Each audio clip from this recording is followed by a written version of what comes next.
Assalamualaikum warahmatullahi wabarakatuh.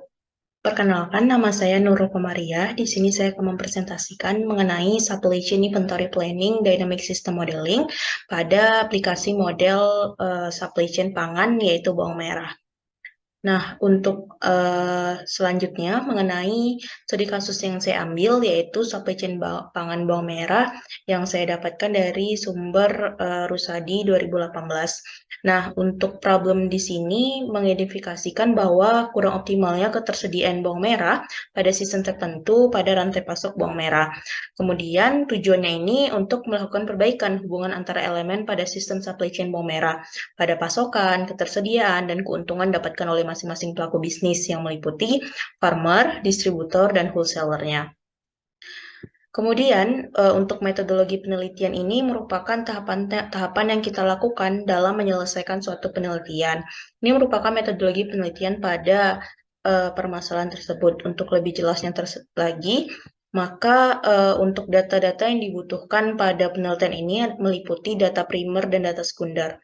Jadi data primer ini merupakan data yang kita ambil langsung dari studi kasus yang udah kita tentukan. Nah, data primer yang kita butuhkan meliputi data dari harga jualnya, biaya produksinya, meliputi harga pupuk, harga bibit, kemudian permintaan dari distributor dan wholesalernya, kemudian jumlah panen bawang merahnya, kemudian waktu panen, luas lahan, serta pemasukan. Kemudian data sekunder.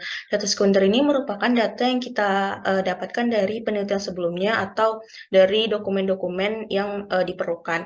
Data sekunder yang dibutuhkan itu adalah data dari alur distribusi, kondisi cuaca, serta nilai dari inflasi.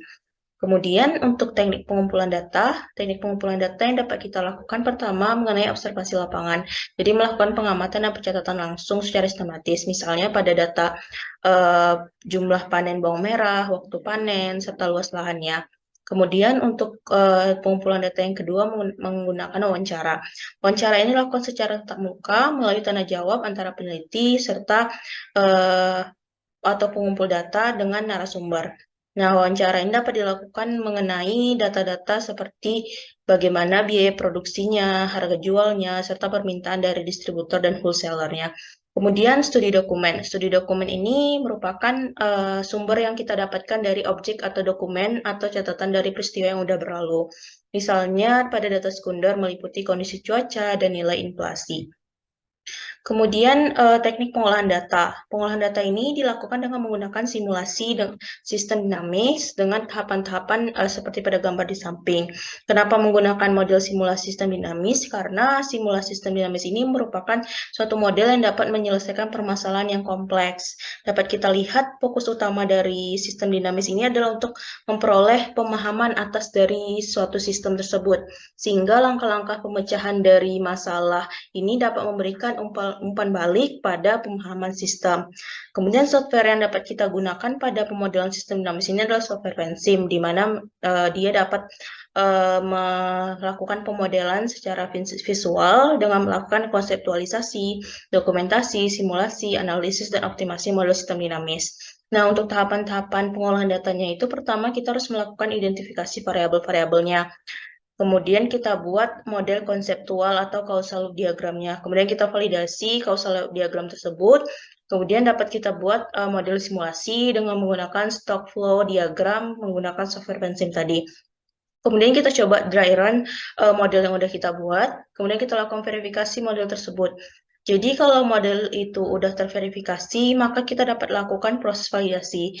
Namun jika tidak, maka kita harus kembali ke memvalidasi causal loop diagram yang udah kita buat atau model konseptual tersebut. Kemudian kalau udah tervalidasi, kita dapat menyusun skenario dari hasil model tersebut serta memberikan analisis dan pembahasan untuk masing-masing skenario, kemudian memberikan kesimpulan mana skenario yang paling optimal.